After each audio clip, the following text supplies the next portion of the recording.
And today we're talking about the WZ-132 and is it worth the grind video, and how good of a tank this is. Well, let me give you a short and simple answer. I think it's definitely worth the grind now, because in 9.13 you're going to get the buff on the WZ-132, so it's going to be a lot more competitive because it's going to be more accurate, and the 100mm gun which I'm using right now is going to be more precise and just pretty much good overall. Almost jumped off the cliff right here with typing in chat. Better be careful in a light tank. So I sold this tank. My previous view on this tank was that it wasn't very good, but that was like 10 patches ago, so the game changed quite a bit, and I have to say, after watching Quickie Baby and all that, I think this tank has great potential, and also next patch is getting buffed, so why not get myself this tank back again. And I think it fits the Chinese idea of tank, a light tank carrying a medium tank gun, and the medium tank carries a heavy tank gun kind of thing. So this thing actually has the same gun and better actually than the Type 59, which is the tier 8 premium tank which everybody wants pretty much because of how great that tank is. So the WZ-132 pretty much a minimized version of the Type 59. It's got less armor but the same gun, and yeah, so it's pretty insane, right? It's faster, and then the Type 59, it's got less armor but still the same gun and all that. So yeah, let's say it's got even a better gun than that. So yeah, it's quite a good tank, let's put it this way. So this is the grind you're gonna go up the tree on.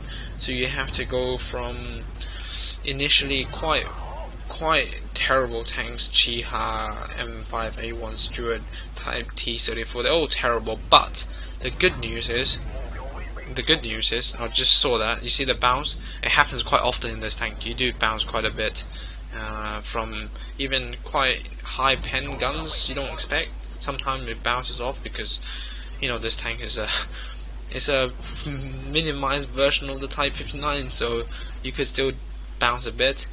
It has one of the fastest traverse in the game.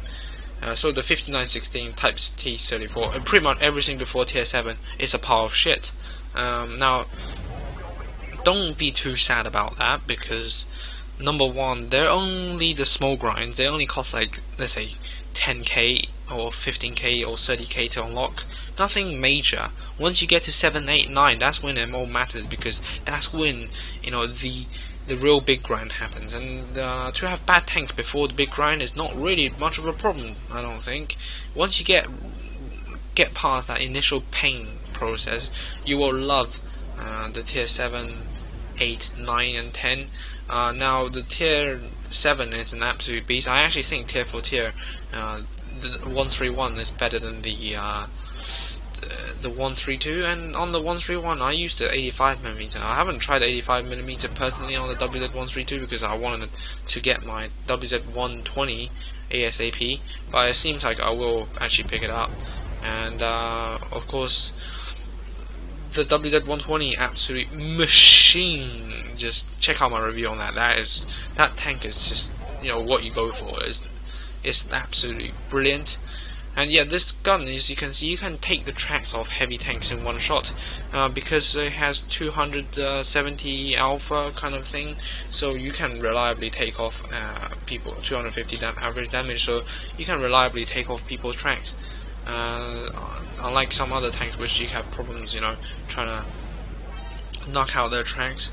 And do I recommend you to get this light tank line rather than going the medium line? Well, except that the crew conversion is going to be, let's say, slightly more complicated if you go from the medium, but well, if you go from the light, because the medium go to medium, the point reduction isn't so much.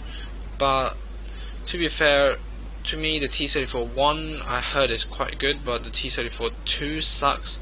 And I think playing a bit of light tanks, if you're good with light tanks, then certainly go for the light tank line. But if you really hate playing light tanks and you have no interest in it, then of course go for the medium. But I personally went on the light tank line, and I don't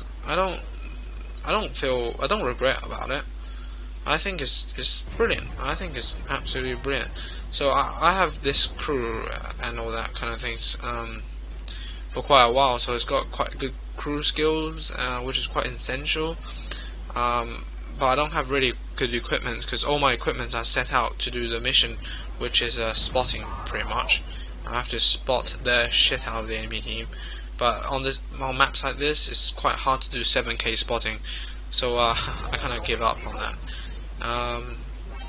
Yeah, but this thing does mega amounts of damage for a light tank per shot in this thing, and then the DPM buff is gonna just make this thing like 10 times better, I'd say. So you can see that I'm really like working them now with my WZ. It's just such a beast. I thought my team would have killed that T28, but nope, they didn't kill him, and I took a massive hit from the front. So now it's time to play the mind game. Spot the Conqueror, back off, and come on RT, where's my own RT? Where is he? Yep, there he is. And so enemy RT down. I'm trying to make that dude think I'm going up there. I'm trying to get this dude, and I had this little, I don't know, screen freeze or whatever. It didn't. The circle didn't go over the tank where I was supposed to aim, and did manage to damage my own team, which isn't the best. So immediately you can see I tried to shoot his tracks, and from here on, as long as the Yak Tiger doesn't turn right now, he's absolutely screwed.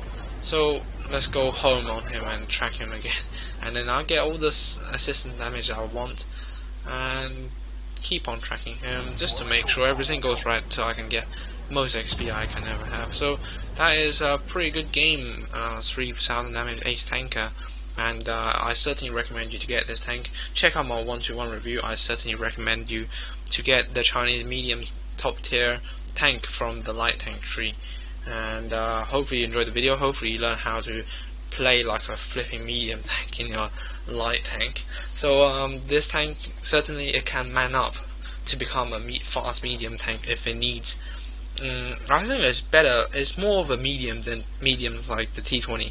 You know, the T20 has less armor than this thing, so the WZ-132 certainly has its own competitiveness. I do believe that it's getting buffed to the point where it will match, you know, RU-251s in the future, perhaps.